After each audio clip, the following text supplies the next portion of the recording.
All right, everybody, welcome back. I'm Emily Moyer, and this is Project Kids number 14.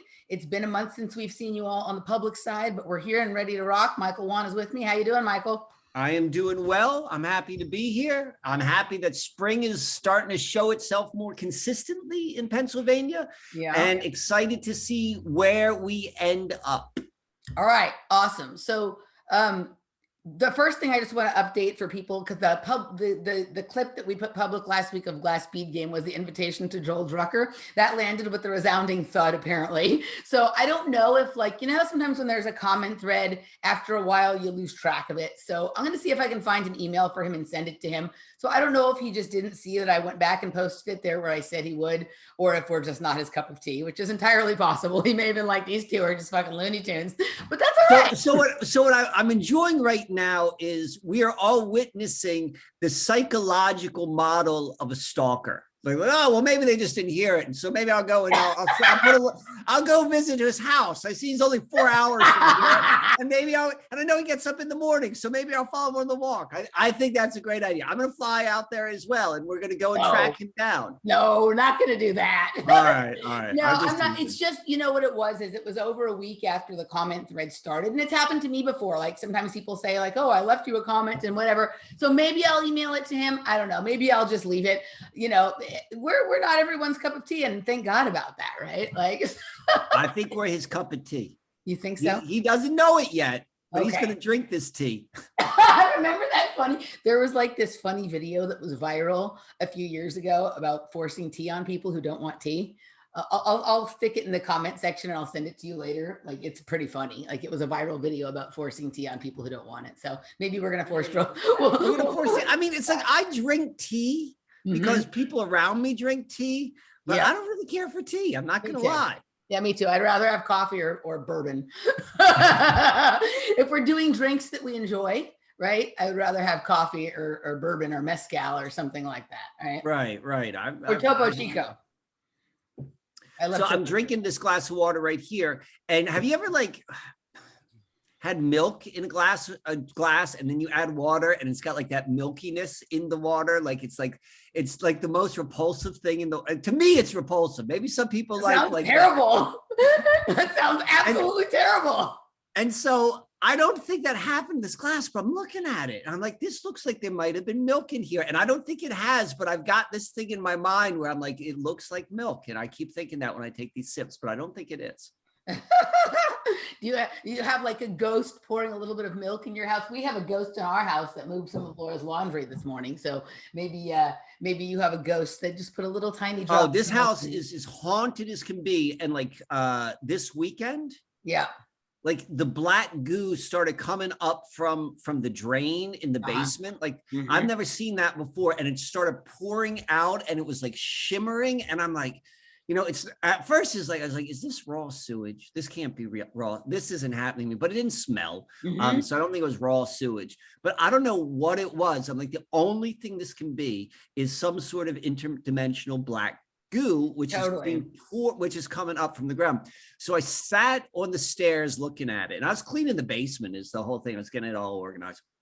And so I went, I'm like, I am going to, beam my light all over it. And I did that for like 15 minutes. And then like, you know, whether it was that or whether it was just something else, but it all went away. It receded. Yeah. Very good. Michael, the Black Goo Whisperer. Excellent. The Black Goo Whisperer. There we go. That's funny. Okay. So I've had the black goo in my house before, but like as with most people who've experienced the black goo in their house, it just sort of shows up and starts dripping down the wall. Right? Like it's weird. It's like, where did that come from? Right? And like all of a sudden there's this, I had the experience and never talked about it. And then years later, I heard Kara St. Louis, like basically say the same story. And I didn't know her at that point. Now I obviously know her. Right. But I heard her say the same thing. And she, you know, related it to some generational issues and some, you know, kind of stuff like that. And it was like, yeah, it made sense to me. It's a sentient, you know what I mean? Like there's a sentience to it that moves towards, I don't know if it's like a thought form or an awareness or whatnot, when you sort of start to have a different understanding of yourself that shows up for a period of time. So maybe you were just having your black goo moment.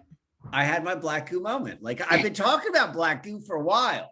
been talking about it. So I guess and it was like, there's a little bit of, I don't know, you don't have basements in California, but there's like a small, it's underground, obviously, but I think there's a window, a small little window, and it was shimmering. Like it wasn't like light was being reflected on it. There was like movement in it. And I'm trying to like, I'm playing with all sorts of parts of my mind, because I'm like, I'm open to this being like interdimensional black goo, but I'm also like, well, maybe it's just like, coming up from the drain. But I'm like, but the drain should not be, if it's coming from like, if it's like a backup from, I don't know, wherever that drain goes. I think it goes into like the sewer system, the rainwater runoff system. It shouldn't be shimmering like that. Correct. I'm gonna make up my own narrative for what it is, right? Tell me. I want to know. This is the pristine excrement of the machine that has not yet solidified and separated into anthracite and Herkimer diamonds, coming to compress your consciousness into that, because you are a prime imprinter of the information of this period of time on the Susquehanna River. So it had to have its moment with you where you got to imprint it with your consciousness, which you did when you beamed the light onto it. So it's someday when somebody decodes the information that is stored on the Herkimer diamond separation of this, or who like experiences a tremendous amount of like energy, and with that energy there comes this flash from using anthracite, flash of brilliance, where people will download all of the information which Michael Wan has shared right here on Project Kids in Susquehanna. That's probably the most logical and acceptable explanation I've heard, and I'm gonna run with it. All right, I'm gonna run with that one. All right, so last week, this is an interesting little round of feedback from the game, because now we're starting to get into the place where time is not being linear anymore, right? This wasn't, we did the show last week and then I got this feedback, right? Well, we're busy waiting for feedback from Joel Drucker. I just happened to fortunately catch something out of the corner of my eye, and I picked it up and looked at it. And what I have, actually, you know what? I'm going to read this little clip from the Synchronicity book before I start. It's very small. Okay, this is the opening paragraph of chapter 4. I'm moving through a book slowly. I have to get back to the glass bead game. But this is from chapter 4, Patterns of Mind and Matter. The special flavor of a synchronicity lies in its being at one and the same time a unique individual event and the manifestation of universal order. Wrapped within the temporal moment, a synchronicity exhibits its transcendental nature. It is in this relationship between the transcendent and the coincidental arrangement of mental and physical happenings that the synchronicity acquires its numinous meaning. In moving away from the mechanistic order of the second chapter, novel patterns and structures have been found to emerge in an organic fashion from the background of apparently chaotic movements. In this chapter, the internal structure of these patterns will be explored in order to reveal the deeper order that is enfolded within a single moment of time and the casual conjunctions of a person's life. Okay, so last week we talked about San Diego, Elisa Lam, the St. James Hotel, about the Rosicrucian Order based on the gentleman who built St. James. We talked about Cecil the Lion, Cecil Rhodes, all this kind of stuff, right? All right. So out of the corner of my eye, I saw this green piece of paper, and I'm like, what is this? I'm trying to clean things up as we're getting ready to move and whatnot, right? And sometimes I write things down while I'm talking to people, like as they're talking, so I like can remember the response I'm having, so I can allow them to finish talking. So this is a note from about, has to have been 6 or 8 weeks ago, at least, when I was talking to our friend Jesse Barth, right? And the note says, this was just in a private conversation. The notes that I wrote down were this. This is really interesting. In one direction, it says Macedonia, and it said 9/11 hurricane. I never told him the story I wanted to tell him about 9/11 and the hurricane. But then when I turn it around this way, it says St. James, Capetown, Cecil Rhodes. So I did not know that. I didn't know at that time. I didn't remember that hotel. Oh, write those down. St. James, Capetown, Cecil Rhodes. Okay, so this was from at least somewhere between 6 to 8 weeks ago. He and I had a private conversation. So at that time, I had not been back to San Diego, did not recall that the hotel was called St. James, hadn't talked about it with you, hadn't correlated it to Cecil and Cecil Rhodes and everything that was in that thing, but it was already written down on a piece of paper in my home, almost like it was here, like premonition, like precogniting, or is that premonition, right? I never actually, like, he and I were talking about, he lived in Capetown for a long time, and I've been to Capetown, and my father and my sister both lived there, and we were talking about things related to Capetown, right? So there's a connection, obviously, on a certain level, maybe between San Diego and Capetown. They're very similar kinds of cities, both in their appearance and their location type of, like, the way that they're situated on the ocean. But isn't that weird that in response to the conversation, I wrote down St. James and Cecil Rhodes when that was. Do you know what the St. James was in reference to when you wrote that down? I think it was a bar. I can't remember, but it was where he had a really, we'll have to ask him. Maybe we'll invite him to come play the glass bead game with us sometime, and we can kind of get into this and see what we can extrapolate. Yeah. But the conversation we were having was in regards to, like, a lot of anomalous occurrences and, like, activities on his part, right? But the fact that the St. James and Cecil Rhodes, right, were part of that story from 8 weeks ago, and then it became part of this entire other story, like, leads me to believe, it lends to what's just talking about in this like, so this chapter of Synchronicity that we started reading, that I just read the clip from, like, it's trying to understand, like, what actually causes things to happen, right? Like, what actually causes them. And so did that whole experience that generated our conversation last time, was it actually set into motion somewhere back deep in my mind, right? Or something like that, when I wrote these things down, when he and I were talking about something completely different. Yeah. Isn't that strange? Yeah. Right. So, that was, so I wanted to sort of report that, because I thought that was interesting, and that may be topic for a glass bead game episode or whatnot, right? So can we talk about that a little bit? Like, sure. I want to add to that. Let's check. I'm gonna look at St. James is in Capetown while you're talking. All right. So there was, I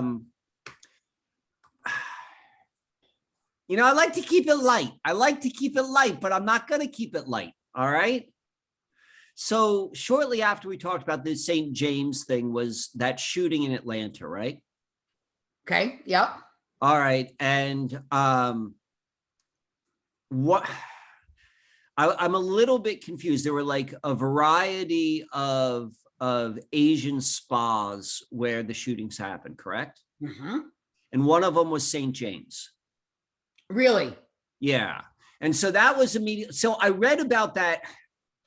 So I couldn't find like everything I couldn't find like a list of all the places, like in the articles I looked at. Like, it wasn't very clear that said these are the locations, but St. James Spa was listed in a couple different articles. And it wasn't clear to me whether or not that was where the shooting was, or a person they interviewed was in St. James, but St. James and the spa, and like we're talking Lisa Lamb and all that sort of stuff. So that was in the back of my mind. Right. And I didn't bring it up because it wasn't like crystal clear that it said like St. James Spa, but this was like, what, 2 days afterwards, I want to say. It was like, within 24 hours. And there was a woman who I was doing, who I did a session with last week, and she lived in Florida. And she mentioned how she had like a premonition dream. Like, she was reading to me from her dream journal from 2 nights before that, like, story. And like, that story was of big national attention. The big shootings has kind of like the mass shootings have taken like a step back on the mainstream terror narrative as of late, and so that kind of came back into it. So we've got that. So I wanted to bring that up. So this is where things get also interesting. And this is kind of in your general idea of, or the question you posed as it relates to the causality.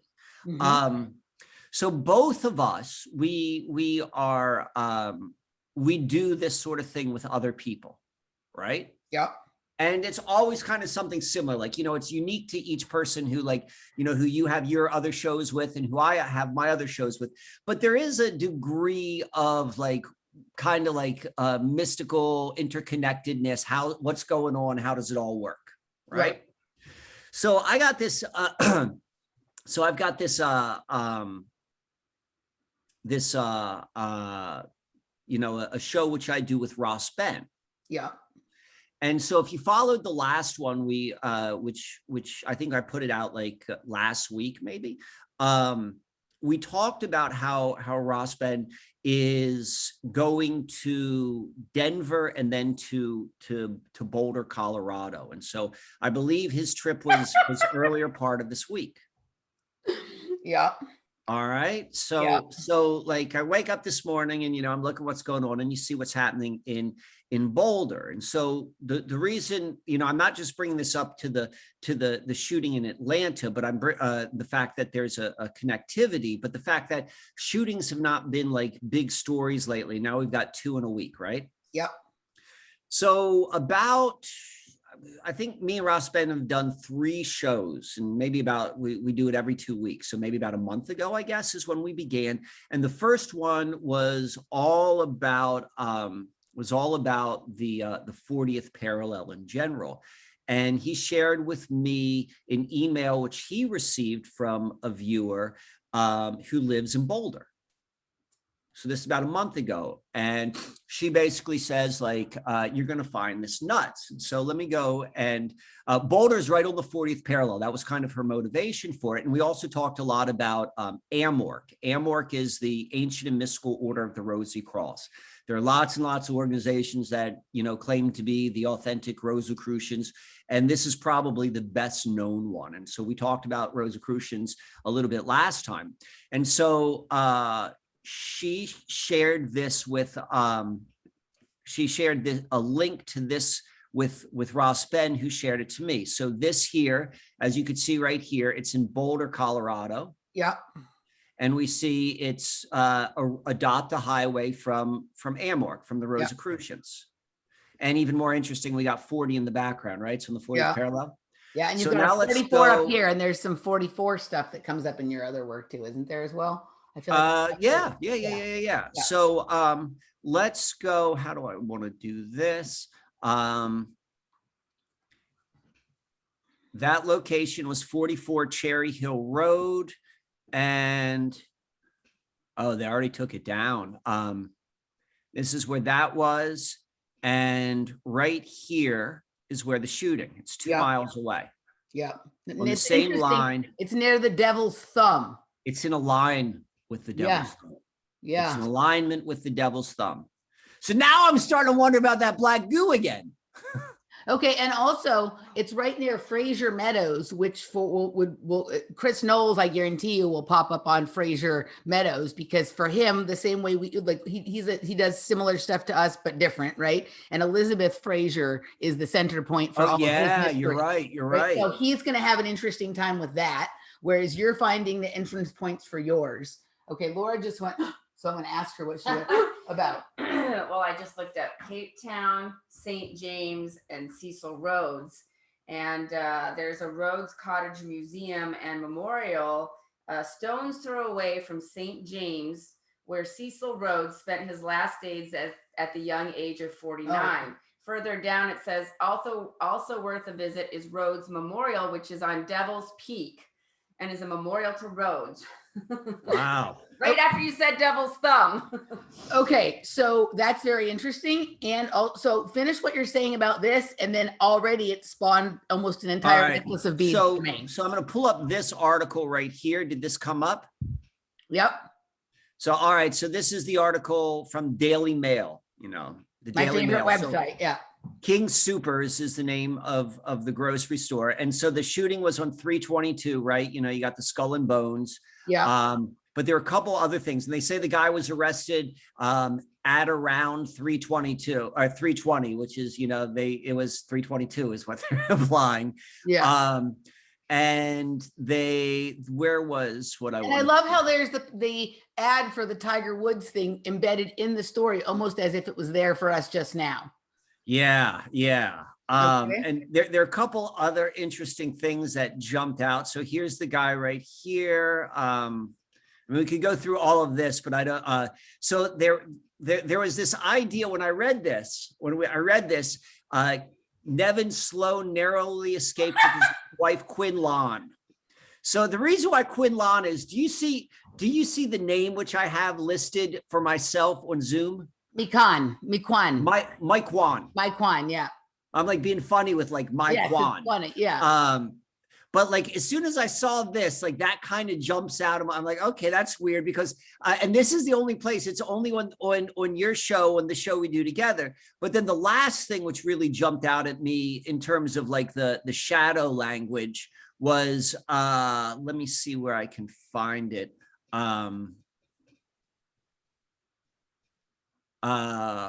Oh yeah, we've got Gabby Giffords is involved with this, she's popped back up into this. Yeah, Biden talks about it, but because it's reminiscent, I suppose. Oh, so right here, this is where the shooting was. If you remember on the other map, it was right here. This is where it was. Okay. But where is the name I'm looking for? We've got the Colorado Sun right there. And where are we? Give me 1 second.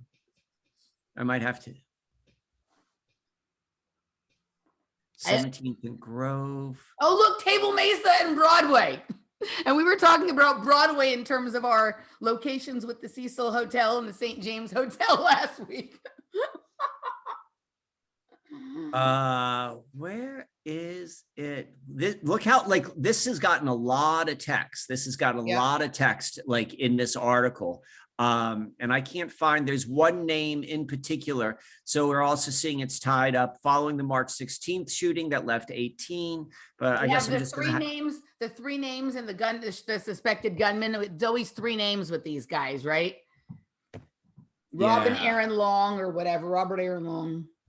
Yeah, definitely. Let me see. Oh, so this was it. And so we've got this name right here. Sarah Moon Shadow. Yeah.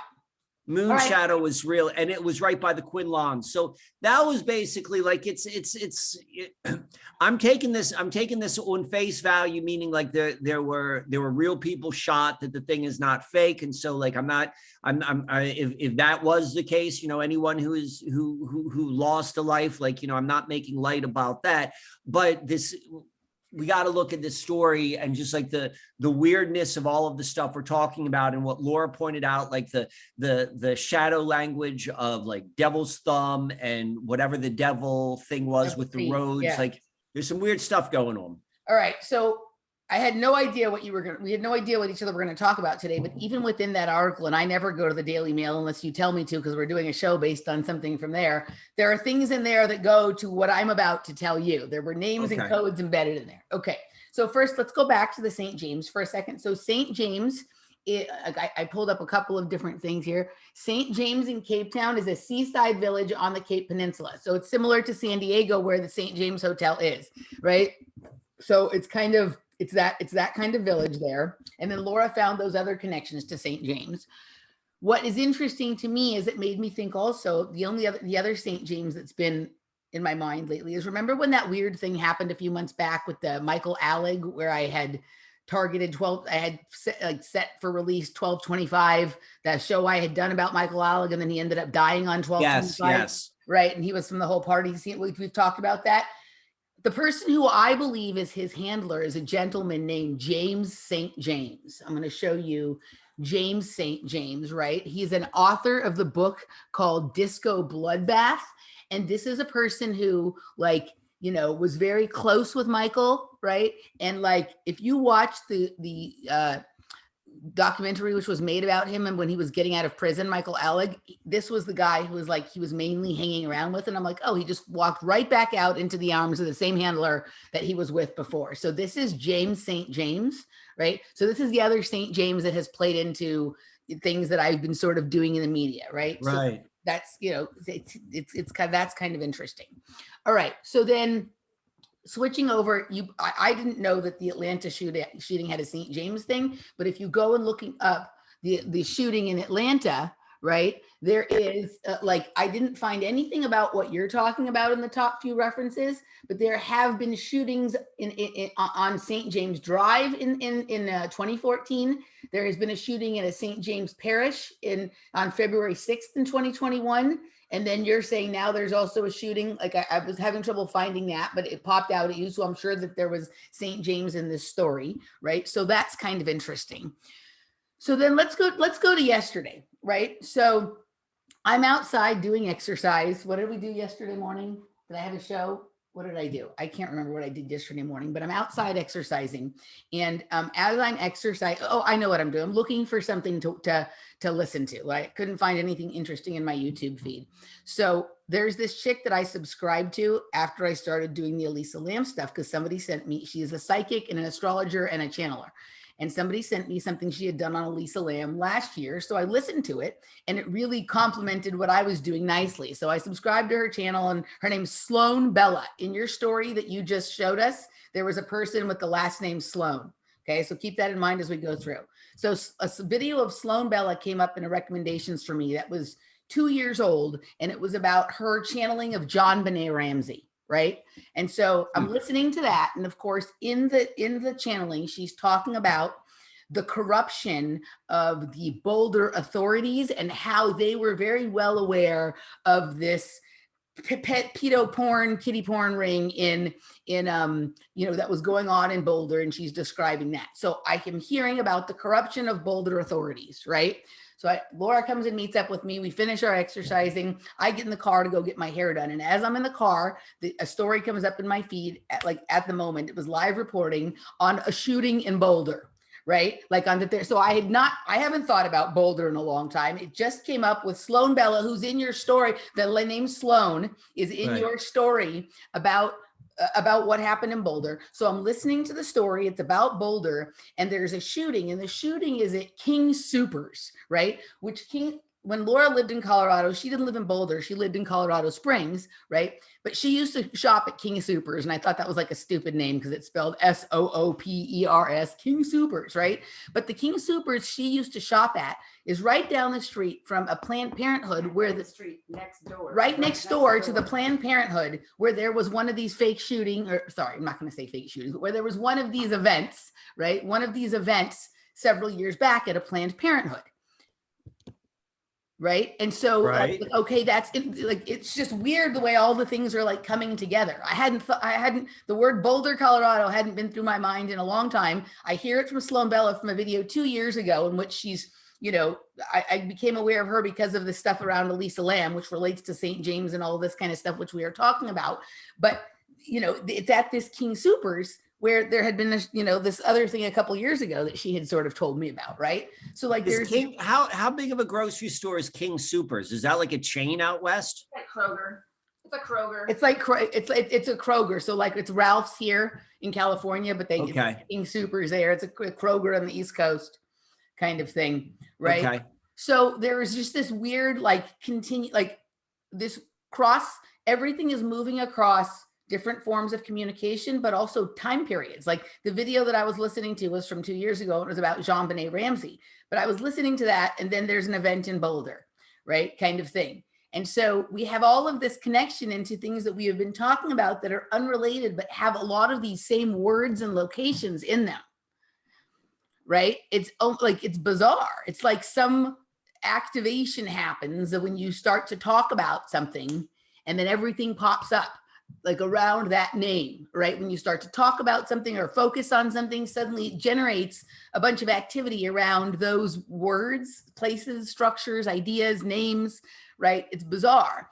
And when you see where I'm going to go, maybe in the second segment of the show, the fact that moon shadow is there, right? And we've talked also at times about Fritz Springmeier's The Creation of a Moon Child and all of this kind of stuff. But I'm going to go someplace very specific. You're going to see sort of the moon plays into my glass bead game of the week in a certain way, right? So I I don't know what, if anything, all of this means, except for what I talked about right here when I read the little blip from earlier, right? Like these, there's an order behind things that expresses itself in a way that seems to be unique to the moment, but is it really sort of, is there something behind what creates reality that is forcing these connections in any way they come through? And what is that, right?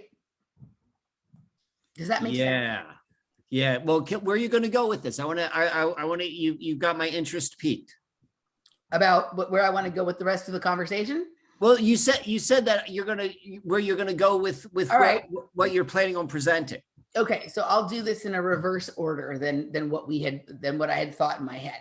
All right, so we did, I've been paying a lot of attention to this. We even talked about it briefly here a few weeks ago. This Cercle organization, right? That is doing these musical events, Cercle spelled CERCLE, these musical events all over the world. And we talked about it as like going there, playing sounds to open portals, right? So we did, we had Conspiracy Cocktail this past weekend, and I had selected for the set to play a set by a gentleman named Boris Brejcha, right? And it was it was a Cercle event, and it was from a couple of years ago, but I felt we were doing like a Tartarian kind of theme at the trip. We were doing Tartaria trip out at Conspiracy Cocktail, and I felt like this music and this location that he was playing from at this time was the ideal for it was at the Grand Palais in Paris, right?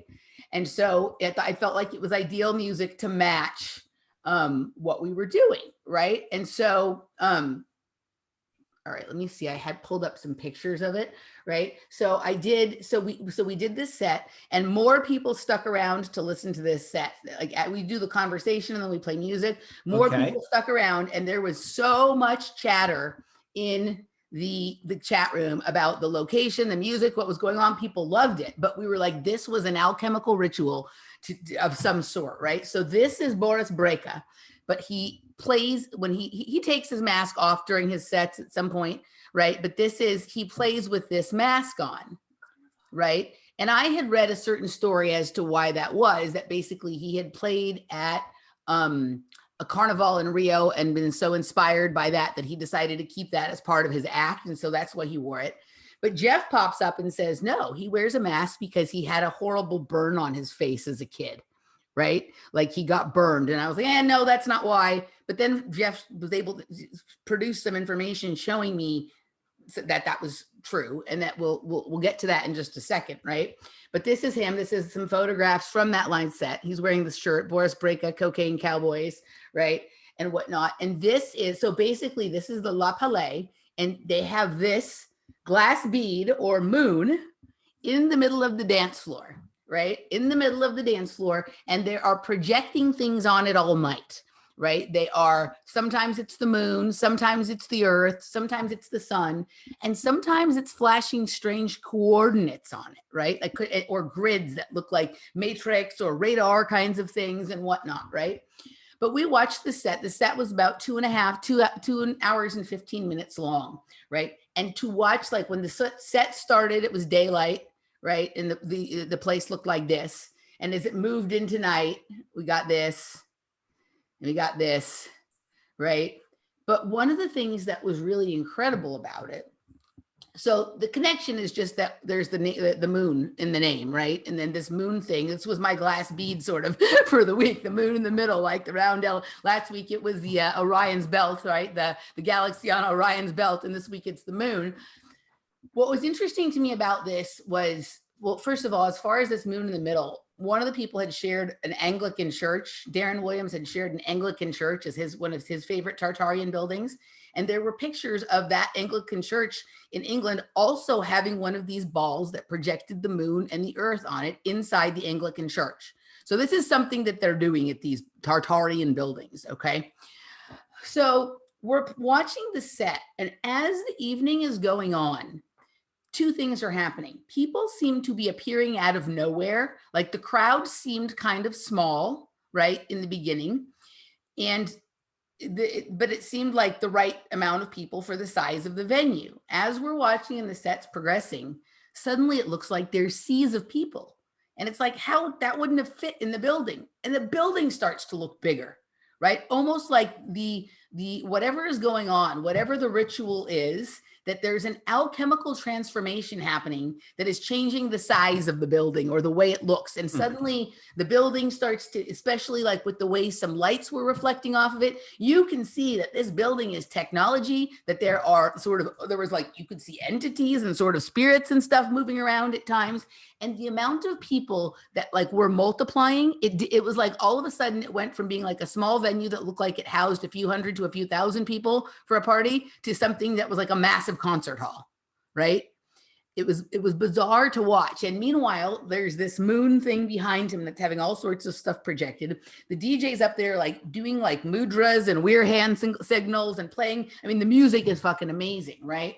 But we're watching it and we're like, this confirmed, because I'd never watched with full attention from start to begin and one of these Cercle sets before, paying attention to the location and not just the music, right?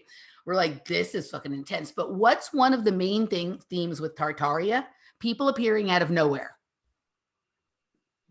Yeah. Right.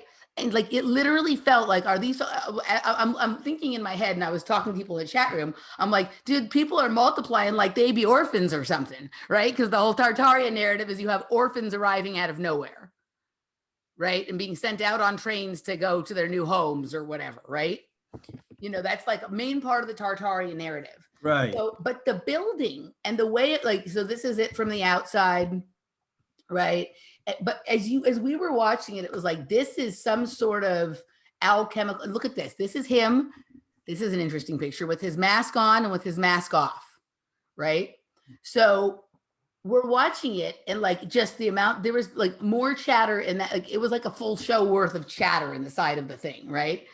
And it was kind of interesting. It really went towards what, you know, I had been talking about with the Cercle, and I'm going to get further into Cercle in a bit. But I thought it might be interesting to look into Boris Brejcha, right? Because the story, I had never heard of him until a couple of months ago. To be fair, like I haven't been paying as close attention to like the ins and outs of dance music the last several years as I used to, because my attention is focused on that which we are doing basically, right? But I used to know everyone and everything. So he just came into my awareness a few months ago, and I've been enjoying some of his music and whatnot. And I definitely, there was something that caught my attention about it, you know, a bit. And I decided to do this. When I saw this, I was like, okay, when we do Tartaria, I'll do this set for the musical component. But when you look into Boris Brejcha, so what Jeff said is correct. Apparently, he was burned in a fire at a Ramstein air show when he was 6. He was at a Ramstein air show by himself when he was 6. And what's Ramstein? It's like an Air Force air show. Okay. So let's see if like Jeff sent it to me in a clip. Let me see if I can find Boris Brejcha Ramstein air show. All right, let's see if I can find the information here. It's live research, guys, because some of this is just coming to me in the last couple of days. All right, so at age 6, he was victim of the Ramstein air show disaster. This left him badly burnt and affected his outlook on life as a whole. Right now, this reminded me a little bit of like the tennis player Andy Murray was at the Dunblane school shooting when he was little, and that affected his life. Now he's a big famous tennis player and stuff like that, right? So to me, I'm already suspicious of this guy's background, right? Left him badly burnt and affected. This was a special incident in my life. I was alone. I was a little boy, and I was in an extreme situation. Why would a 6-year-old be alone at an air show? This doesn't make sense on a certain level, right? All right. And so look at this, names of some of his singles. Monster, White Snake, Outer Space, Lost Memory, Commander Tom, Magic Gum. Like these are all topics that we have taught. James Bond, Sugar Baby, right? Like these are Der Alchemist, right? Everybody wants to go to heaven. I Am the Joker, right? Space, Out of Brain, Acid Attacks. These are all like topics that we have. To the Moon and Back is one of his big things, right? Blue Lake. Oh, interesting. Here's another album that she has names from. So these are like the contents of his mind on a certain level. If you go to, so when I first started looking into him, so first of all, when you search Boris Brejcha, this thing that I played at the Grand Palais, right, is the first thing that comes up. So it's the most watched thing or paid attention to thing he's ever done, right? And then when he has two websites, right? There's like a simple website that is this borisbrejcha.com that has pictures and shows his sets and offers. Here's a little clip about Boris Brejcha, right? Boris Brejcha is an authentic, natural, and genuine artist, currently on his way to being one of the best music DJ influencers in the world, already is. Specializing in creating his own style of music, dropping purple noise. What is purple noise? That spread divine visions. Boris Brejcha, first of all, when I look at his face, maybe right here a little bit, I don't see a lot of evidence of burning. Yeah. Right? Boris Brejcha is a true inspiration, a figure of strength. He showed us that in life sometimes get complicated and you might have disasters in your path. But if you're strong enough, you will find a way to overcome anything and find your true happiness with Z's. Boris Brejcha has also created his own label, FCKING SERIOUS, where he felt he could be free, young, and stupid to bring all his authenticity to his tracks without any restrictions. With the ambition to be unique, Boris makes us feel like the sky is the limit. Differencing, that's a weird word, differencing himself from the current mainstream industry. How can I describe his music? Well, on the darkest night, you will lose your biggest fear and feel the awakenings of your true inner being.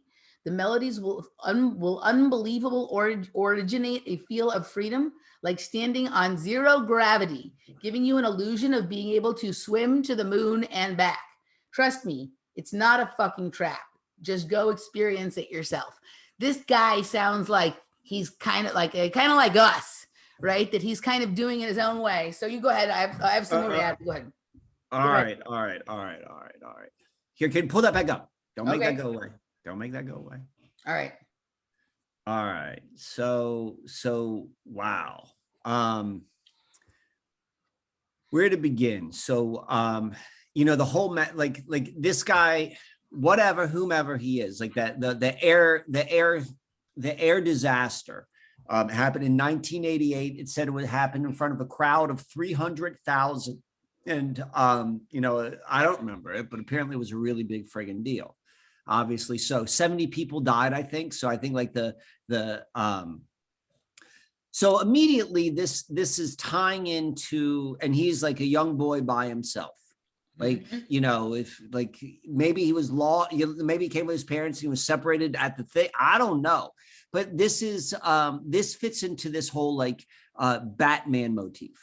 Totally. Right? Because the story of Batman is like, his father and mother are killed before his eyes by the Joker. Like, wasn't it the Joker? Like before he became the Joker was the guy who killed him. I think so. I don't know. I'm not like really, but regardless. So we've got like that sort of, we've got all these different motifs in play. Like obviously there's a Joker sort of motif right here.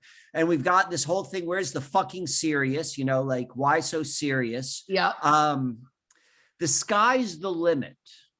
So that's really interesting because it's a double play on words. Totally. Because it's telling you that the limit's the sky. Right.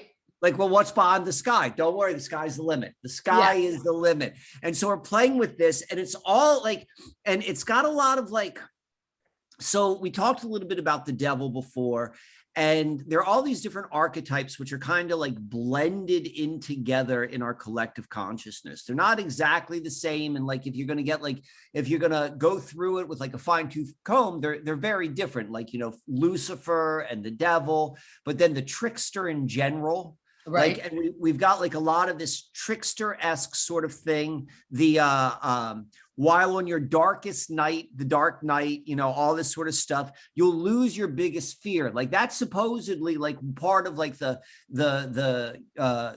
positive, if you will, archetype of like the trickster and of Lucifer is to like move out of the darkness of like what scares you. The fear is what scares you. That's part of like the whole Batman, Christopher Nolan stories is like moving beyond fear, moving behind all of this sort of stuff. Trust me, it's not a fucking trap. Remember, whenever someone tells you to trust them, that they're a fucking liar. Like only people who are trying to lie to you say, trust me. Like Right. if you like, and so like, it's not a fucking trap. So yeah, of course this is a fucking trap of something. I don't know what it is. What are some, and just the name Boris, how do I pronounce it? Brejcha? Brejcha. But I mean, that name is straight out of a comic book. Yeah. The only, what does it say right here? Is a true inspiration, a figure of strength with a capital S, you know? Yeah. He showed us that in life sometimes get complicated. So they're telling you right now, yeah, it's going to get, but, and you might even have disasters in your path. He's telling you all of that. But if you're strong enough, you will find the way to overcome anything and find your true happiness. This is totally like that sort of like, you know, move like the joy and happiness in the chaos, where it felt to be young and free. So those are like the things which are really jumping out on me. And like everything what you're saying about that event, like the Tatarian doubling of people, tripling of people, the projecting on that magic glass bead of all sorts of different things. Right. Like there's some really, really weird stuff. And you're 100% right. He's not wearing that mask because of a scar. And he's also not wearing that mask because of like I mean, possibly, but I'm going to say it doesn't make sense. Like this guy's a guy who's traveled all over the world, right? Yeah. He's done shows all over. He's like an artist. He's a DJ, all these sort of things. My guess is he's not going to keep wearing the same mask if it was just like, oh, I like this mask because I had this one special time there. Like if anything, he's like, I like wearing masks and I'll always wear different masks. Like the whole idea.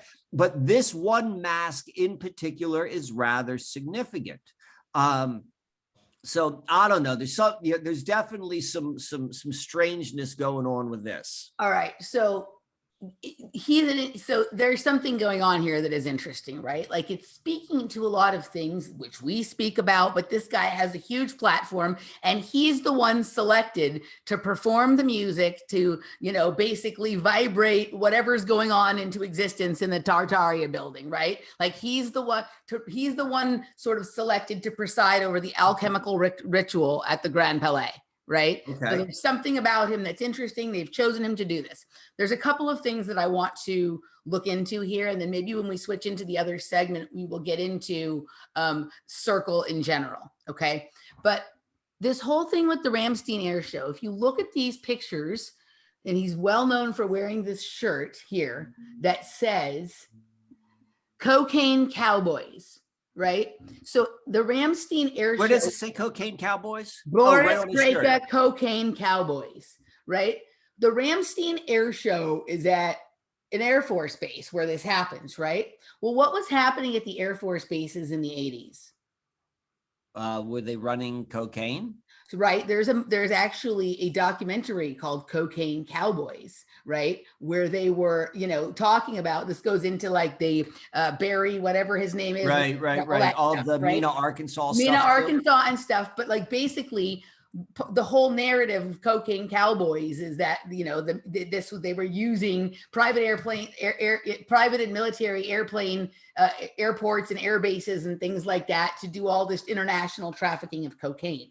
So he's wearing a Cocaine Cowboys t-shirt, and he supposedly begins his story for us at the Ramstein Air Show, which was on an Air Force base, right? So I find that interesting. Right? What is he pointing to there? Okay, so what I showed is his website that is like this is borisbrejcha.com, right? It's just a pretty simple looking website, right? Well, then he has this other one that is borisbrejcha.de, right? And this is like one that has cookies on it and stuff. But this one is, so you enter it, we're going to enter it, we're going to accept the cookies and enter just because we're playing the game. Well, first of all, look at this picture. So this is fucking weird, right? He has all these pictures here of red jalapeno peppers, okay? So one of the things that my friends around me will know that I'm sort of well known for saying is that I don't trust people who don't like spicy food.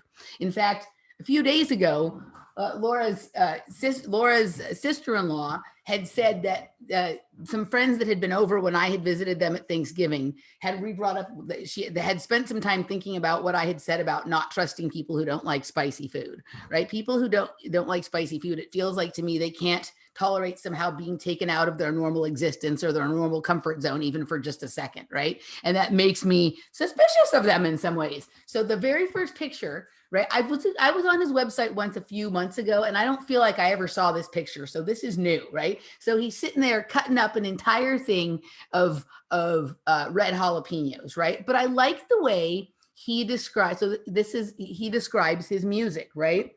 He describes his music as high-tech minimal, right? Boris created his own music genre, high-tech minimal, in 2012, which has often been referred to as the intelligent music of tomorrow.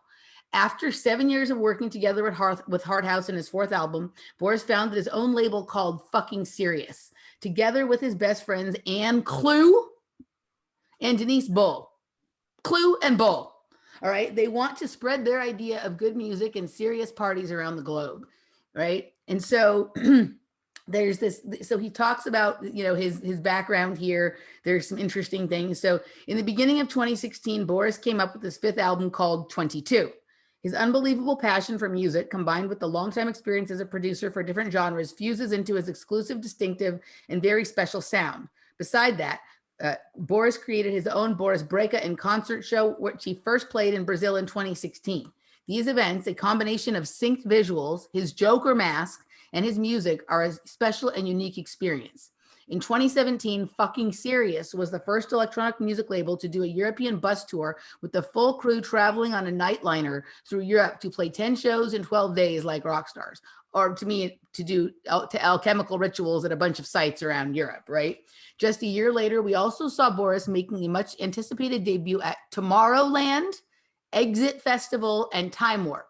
Right. So think about these names of these things. This goes into a lot of stuff, which we talk about. We talk about exiting the matrix. We talk about warping and bending time, right? Like Tomorrowland, the futuristic stuff. Tracy Twyman talked about Tomorrowland and her Plus Ultra Magic Kingdom kind of stuff. A second sold out bus tour. All right. There's an interesting thing where he says down here, the future will be fucking serious. So the future is all about these alchemical events at certain locations that are basically opening up portals and letting things, people, whatever kind of in. Look at this picture of him painting a mask, right? The kind of like we see in the Joker movie, him sitting at the mirror before he goes out and does his thing, and he's putting his face paint on and whatever. I'm like, there is something else about this. This is not just about a DJ, right? There's something else going on here. Yeah. Yes. He has a fashion line, and he has sparkling rosé. So you can wear the clothes, you can drink the spirits, right? Because kind of a picture of him like in the bathtub with all the tomatoes just made me think of like the images of like bathing in blood. Correct. Right. So this is Boris Brejcha. And his music, like that set at the Palais, is fucking phenomenal. Like, it's super good, right? But like when I think about like the experiences which we have talked about with dancing and what it does, like I would really be curious as to what I would experience in my own mental space, like in a space like that, dancing to music like that. People were commenting in the chat about how like the fools are just standing around bobbing their head, and whatever to this music. They're wasting the experience. Nobody is like really using it as an opportunity to do, like explorative dance kind of stuff, right? Like, or metaphysical sort of, whatnot. But the whole thing was just fascinating to watch, and the conversation that it generated. And there's something much more to this character. He's a character, right? Like, he's undoubtedly a character. Yeah, right. He's so undoubtedly a character. Yeah. And he seems, and there's like a really small niche in which he's known, but he's apparently like very well known within that. Yeah, that's fascinating stuff. So in that Anglican church, which Darren showed us, there had also been dance music events there, right? By Cream, which is a group of people who do stuff back a while back. So they were doing dance music events in that. Hold on, when you say the Anglican church, which Darren showed us. Anglican church in Liverpool, England. All right. Anglican Church, Liverpool. He's a Sag. Cream. Oh, so I was going to say that one of those pictures of Boris Brejcha when he has his mask off, he actually looks a little bit like you, and he's also a Sag. Laura says she looked it up. He's a Sag. Okay, so the Anglican Church, and then this was dance music events that they had there. Now this was Cream is a totally different kind of group than Cercle, right? This was like they're more into just like your typical mass media kind of trance and blah blah blah. But their sign is this thing that looks like the fidget spinner that kids used to were playing with a couple of years ago. Do you remember these fidget spinners? You have kids, right? I know they are. Right. So that's their symbol, and this is projected on the wall in the Anglican Church. But in some of the pictures I was looking at of the Anglican Church in Liverpool, there was that moon, that same thing, that same moon earth, but it had like there was ones with like, let me see if there's like a moon. Can I just tell you something real quick, which you're gonna like? So that's what you're looking at is called the Liverpool Cathedral. Yeah. It's located on St. James Mount.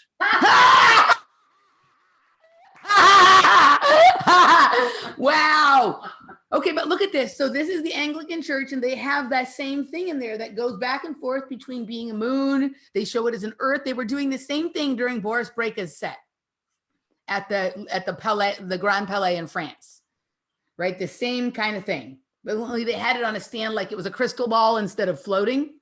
But that St. James Mount thing. So we're circling desperately around something that wants to be discovered, right? With this whole, I don't know what this is with all of this stuff, but you know, we're gonna get into Cercle in the next segment. Where are we on our time? I think we should break here. We have a little bit shorter time today because Michael has a commitment. So let's do this. Let's break. Let's go into the patron segment. Patreon.com/offplanetmedia, or you can also find it at the projectkids.locals.com or emilycmoyer.locals.com. It's going to be available in all of these places. And we're going to get into what Cercle actually is, and maybe we will start to find some answers. And some of it actually even parallels and connects to that conversation we had with Howdy the other day, right? About pilgrims. And actually you and I had talked about we need to get into the Pilgrim Society a little bit more. Well, there's another group that we were looking for, and I think we may have found something. So we're going to talk about this in the second hour. Before we go, Michael, tell everybody where they can find your stuff. And I don't know if you have an offering for the day or what you got there. Let's see. So you can go and find my stuff at Susquehanna Alchemy. I just started selling t-shirts, some nice t-shirts. Some people came up with some designs. I've never done that before. I haven't gotten them in hand yet. Like I wanted to do like the nice t-shirts, like actually printed, but it was by people I know, but I wasn't able to do that. It was too difficult. So I just went and I did one of the online prints on demand. So I set that up this week. The shirts look awesome, but I don't have one in hand yet. But I recommend people to go there, check that out. Support me at subscribestar.com, Susquehanna Alchemy. I put out content there all the time. And you could also get any sort of one-on-one services at susquehannaalchemy.com. All right. Awesome, guys. We will see you on the other side in just a minute.